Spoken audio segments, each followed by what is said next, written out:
जम्मू कश्मीर के रियासी में 5.9 million ton यानी कि 59 लाख टन लिथियम के रिजर्व्स की बात करी जा रही है, लिथियम के भंडारों की बात करी जा रही है।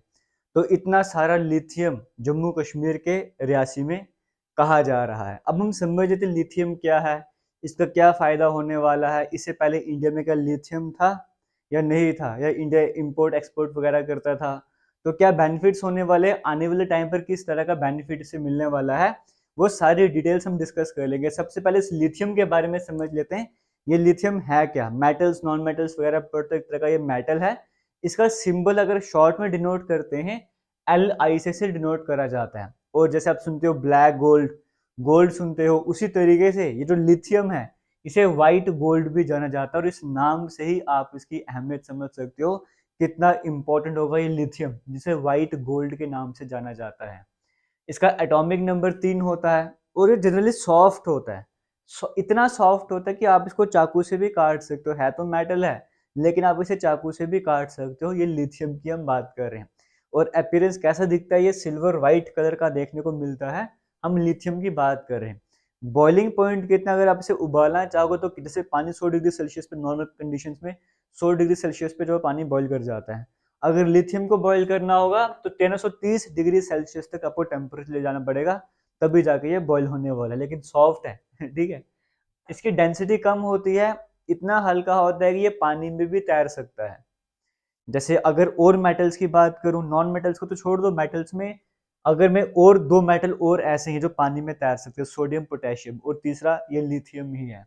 इसकी डिस्कवरी किसने करी थी? जॉन अगस्त अर्फर्डसन के द्वारा इस लिथियम की डिस्कवरी करी गई थी 18, हालांकि टाइम पीरियड आपके सामने मेंशन नहीं है, बट यहाँ पे जॉन अगस्त अर्फर्डसन के द्वारा इस लिथियम की डिस्कवरी करी गई थी। आगे लिथियम के बारे में जब भी आप सुनोगे, अगर आप किसी एग्जाम की तैयारी कर रहे हो, आने वाले टाइम पे जरूर क्वेश्चन आएगा लिथियम ट्राइंगल के ऊपर। ये लिथियम ट्राइंगल क्या है? 3 नाम सुने, चिली, अर्जेंटीना और चाइना। इन तीनों को मिला के कहा जाता है लिथियम ट्राइंगल, क्योंकि इन तीनों जगहों को अगर मिला दिया जाएगा तो सबसे ज्यादा, अगर लिथियम की बात करेंगे, लिथियम के भंडार है, लिथियम की बात करेंगे, वो यहीं पर देखने को मिलने वाले हैं। इसीलिए इसे लिथियम ट्राइंगल भी कहा जाता है। और वैसे भी देखा जाए, सबसे ज्यादा जो रिजर्व है, अगर हम बात करेंगे लिथियम के, सबसे ज्यादा भंडार जो है वो इस चिली में ही है, 92 लाख टन। जैसे जम्मू कश्मीर में 59 लाख टन की बात करी जा रही है, यहाँ पे 92 लाख टन है।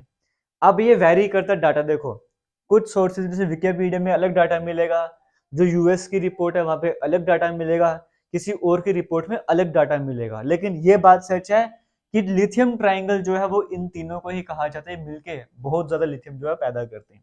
ऑस्ट्रेलिया की बात करेंगे, वो भी आगे सी लाइन पर आ जाता है, आगे 57 लाख टन वो करते हैं। अगर हम खाली चाइना की बात करेंगे, जो सिर्फ चाइना में आता है वो 15 लाख टन ही आता है, चाइना में सिर्फ सिर्फ 15 लाख टन। और इंडिया में बात करोगे 59 लाख टन की बात करी जा रही है। अब हम सिर्फ लिथियम की इंपॉर्टेंस समझा रहे हैं आपको, कहाँ पर कितना वही सब समझा रहा हूँ। आने वाले टाइम पे आपको बड़ा कुछ और सीखने को मिलने वाला है लिथियम के बारे में। अब एक क्वेश्चन आता है कि आप जैसे न्यूज में भी सुन रहे हो, कहा जा रहा है कि इंडिया के पहली बार पहली साइट इंडिया की मिली जहाँ पे लिथियम खोजा गया, यहाँ पे लिथियम के रिजर्व्स की बात करी जाए तो ऐसा नहीं है। इससे पहले कर्नाटका में भी ऐसा कहा गया था। कर्नाटका में हालांकि इसके कंपैरिजन में बहुत कम था, सिर्फ 1600 टन की बात करी जा रही थी। लिथियम के जो रिजर्व्स थे सिर्फ 1600 टन की बात करी जा रही थी। लेकिन जबकि जम्मू कश्मीर के रियासी डिस्ट्रिक्ट की बात करोगे 59 लाख टन की बात करी जा रही है। आप खुद ही कंपैरिजन कर सकते हो, चाइना का 15 लाख और सिर्फ जम्मू कश्मीर का, इंडिया का 59 लाख आपको देखने को मिल रहा है। तो यहाँ से इंपॉर्टेंस समझ सकते हो कितनी बड़ी चीजें होने वाली है। और ये वही रियासी डिस्ट्रिक्ट है जहां पर चेनाब रेल ब्रिज के बारे में आप सुनते हो, वर्ल्ड का सबसे ऊंचा रेल ब्रिज, रेलवे का ब्रिज। यही आपको, आपने काफी टाइम से न्यूज में इसके बारे में भी सुना होगा, हम भी पढ़ा चुके हैं इसके बारे में। तो ये वही रियासी डिस्ट्रिक्ट है जहां पर ये भी आपको देखने को मिल रहा है। अब और आगे बढ़ लेते हैं। लिथियम का, आप लिथियम आयन बैटरी जरूर आपने नाम सुना होगा आपके मोबाइल फोन में। अगर कुछ, अगर जैसे बात करेंगे लैपटॉप वगैरह बोल लो, या इवन इलेक्ट्रिक व्हीकल्स बोलो, वहां पर भी लिथियम बैटरी को यूज करा जाता है। अभी लिथियम आयन बैटरी क्यों यूज करी जा रही है? जैसे पहले हम निकल कैडमियम की बैटरी देखते थे, नॉर्मल बैटरीज देखते थे। आज के टाइम पे अगर हम ये यूज कर रहे हैं, कोई ना कोई क्वालिटी होगी, कोई ना कोई अच्छी बात होगी, तभी तो हम इन बैटरीज को यूज कर रहे हैं, लिथियम की जो बैटरीज को यूज कर रहे हैं। क्यों? एक तो लाइट इन वेट, हल्की होती है। जैसे अगर आपको व्हीकल में यूज करना है, ठीक है, गाड़ी में आप ये चाहते हो ना कि जितना हल्की हो सके उतना बेटर आपके लिए रहने वाला है। तो एक तरह से यहाँ पर अगर उसकी बैटरी लगाओगे तो लाइट एंड वेट होगी। दूसरा, एनर्जी ज्यादा स्टोर करती है। अगर आप एक नॉर्मल बैटरी ले लो और एक ये वाली बैटरी लगा लो अपनी गाड़ी में या फोन वगैरह में, कहीं पे भी बैटरी लगा दो, आप नॉर्मल बैटरी को चार्ज करोगे, उससे ज्यादा चार्ज कर लो, तब भी जैसे गाड़ी का एग्जांपल लेके चलो तो नॉर्मल बैटरी लोगे, आप कोई भी गाड़ी चलाते हो जो इलेक्ट्रिक व्हीकल है, ठीक है, उसको कम चार्ज करोगे, वो कम डिस्टेंस कवर करेगा, उतना ही चार्ज अब इस बैटरी को करोगे, ये ज्यादा डिस्टेंस कवर कर पाएगी, एनर्जी ज्यादा स्टोर करती है, मेंटेनेंस भी कम रहती है, चार्जिंग में समय भी ये कम लेती है, इतनी ज्यादा इंपॉर्टेंस बैटरी की। बाकी बैटरी से स्ट्रॉन्गर होती है, बाकी से कंपैरिजन करें, इन्वायरमेंट फ्रेंडली भी होती है, चार्जिंग टाइम ऑलरेडी डबल मैंने लिख दिया हुआ है। इसके इसको छोड़ दिया जाए और भी कई सारे बेनिफिट्स हैं इस बैटरी की। अभी इंडिया ये लिथियम जो है वो एक्सपोर्ट करता था, बाहर के देशों से मंगवाता था और कई तरह की कंडीशंस को फॉलो करना पड़ता था, उसके बाद मंगवाया जा रहा था, और जहां से मंगवाते थे वहां पर भी इतने रिजर्व्स नहीं थे जितने इंडिया में खुद को देखने को मिल गए हैं।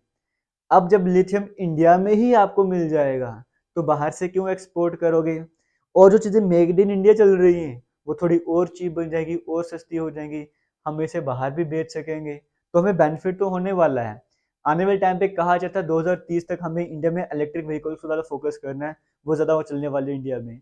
अभी पहले तो उसके बारे में पता ही नहीं था, अब जब ये पता लग गया है तो हमें जब पहले टारगेट था हमें बाहर से मंगाना था लिथियम को, अब तो अपने देश में ही मिलने वाला है। और आने वाले टाइम पर जब हम पेट्रोल वगैरह फॉसिल फ्यूल्स इनकी बात करते हैं ये तो खत्म हो जाएंगे एक टाइम पीरियड पर, उसके बाद अगर इन्वायरमेंट को भी सेफ रखना है और अगर इस तरह के फ्यूल की तरफ बढ़ना है तो सबसे बेस्ट अल्टरनेटिव तो ये इलेक्ट्रिक व्हीकल, तो वहां पर लिथियम की बैटरी यूज होने वाली है।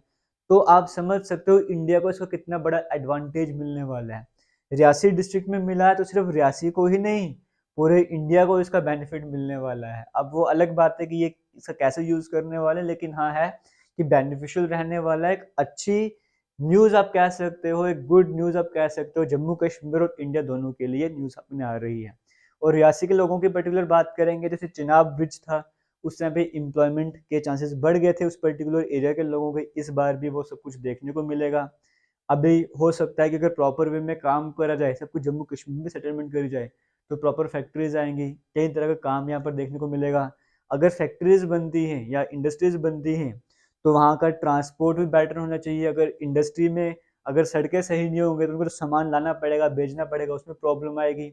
जो ट्रांसपोर्ट का सामान है, चाहे वो रेलवे लाइन हो चाहे कुछ भी हो, वो और इम्प्रूव करा जाएगा, कई तरह के बेनिफिट्स और हो जाएंगे वहाँ पर। तो रियासी डिस्ट्रिक्ट को, जम्मू कश्मीर को, इंडिया को बहुत ज़्यादा बेनिफिट इसका मिलने वाला है। और बात कर लेते हैं, सिर्फ यही नहीं, इसे कई सारे मेटल्स मिलाया जाता है, यानी कि एलॉय बनाए जाते हैं, फिर वो एलॉयज एयरक्राफ्ट जो बनाए जाते हैं उसके पार्ट्स को लाइट करने के लिए, हल्का करने के लिए, स्ट्रॉन्ग बनाने के लिए यूज करा जाएगा। हाई स्पीड ट्रेन में यूज करा जाता है, इवन जो पेस मेकर लगता है उसमें भी यूज करते हैं। कई डिजीज को ट्रीट करने के लिए इसका यूज किया जाता है। तो आप समझ सकते हो इसकी इंपॉर्टेंस कितनी ज्यादा है। और हमें इम्पोर्ट ही नहीं करना, अभी हमारे अपने यहाँ पे देखने को मिल जाएगा। और इवन यूक्रेन रशिया की जो लड़ाई की बात करेंगे उसमें भी एक इम्पोर्टेंट पॉइंट ये वाला आ रहा था कि यूक्रेन के पास भी सिर्फ 5, इंडिया के कंपैरिजन वहां पे 5 लाख टन की बात कर जा रही है, इंडिया में 59 लाख टन, फिर भी वहां तक कब्जा करने की कोशिश कर रही है वहां पे रूस वहां पे। तो समझ लो कितनी ज्यादा इंपॉर्टेंस होगी। चाइना जो है अलग अलग तरह के जाल बिछा रहा है, क्यों? अलग अलग नेशन पे क्यों फोकस कर रहा है? वो जहाँ पे लिथियम के रिजर्व हैं, अब अगर आप डिटेल में स्टडी करोगे वहां पर वो ज्यादा अटैक करने की कोशिश कर रहा है। लिथियम की लालच है, पता आने वाले टाइम पे लिथियम कितना इंपॉर्टेंट रहने वाला है, इवन आज भी बड़ा इंपॉर्टेंट है। आज जो हर एक चीज हम यूज करें, गैजेट्स जो भी यूज कर रहे हैं, वहां पे अगर बैटरी है तो लिथियम आयन की बैटरी देखने को मिलेगी। तो आप समझ सकते हो कितना इंपॉर्टेंट रहने वाला ये लिथियम जिसकी हम बात कर रहे हैं। और अभी जो कल ट्वीट करा है जीएसआई के द्वारा, जियोलॉजिकल सर्वे ऑफ इंडिया के द्वारा, या मिनिस्टर ऑफ माइंस के द्वारा, इस एग्जाम में क्वेश्चन बन सकता है इसकी फॉर्मेशन कब हुई? 1851 में इसकी फॉर्मेशन हुई थी। हेडक्वार्टर कहाँ पर है? कोलकाता, यानी कि वेस्ट बंगाल में है। और मिनिस्ट्री ऑफ माइंस की बात करेंगे, हेडक्वार्टर कहाँ पर है? न्यू दिल्ली में है। मिनिस्टर कौन है इसके? कमेंट सेक्शन में कमेंट करके मुझे बताइएगा। तो आज के इस वीडियो में आपको समझ आ रहा होगा पर्टिकुलरली रियासी में कौन सी जगह, सलाल और हैमान जो एरिया वहाँ का, वहां पर ये रिजर्व्स देखने को मिले हैं। तो सिर्फ उसी में एक बार फिर से कहूंगा, वहां के लोगों को तो ज्यादा बेनिफिट होने वाला आसपास के, लेकिन पूरी रियासत डिस्ट्रिक्ट को, पूरे जम्मू कश्मीर को और एक्स्ट्रा बेनिफिट यहाँ पर मिलने वाला है। कल की न्यूज है, ब्रेकिंग न्यूज थी, एक अच्छी अपॉर्चुनिटी आप सभी के लिए यहाँ पर आ चुकी है। देश को फायदा होने वाला है, हमें फायदा होने वाला है।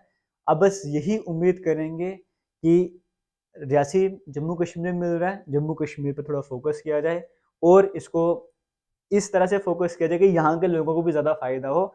ऐसा ना हो कि यहाँ के लोगों को फायदा कम हो, बाहर का फायदा ज़्यादा हो जाए। जम्मू कश्मीर के लोगों को इसका बेनिफिट तो मिलना ही चाहिए। फिलहाल एक बड़ा अपडेट है, आप इसके बारे में क्या कहना चाहोगे? कमेंट सेक्शन में कमेंट करके ज़रूर बताइएगा। लिथियम को लेकर कोई इंपॉर्टेंट फैक्ट या कोई इंपॉर्टेंट पॉइंट आप डिस्कस करना चाहते हो, आप शेयर करना चाहते हो, कमेंट सेक्शन में ज़रूर शेयर कीजिएगा। थैंक यू, जय हिंद। और आप भी से अगर कोई रियासी डिस्ट्रिक्ट को बिलोंग करता है तो कमेंट सेक्शन में ज़रूर बताना।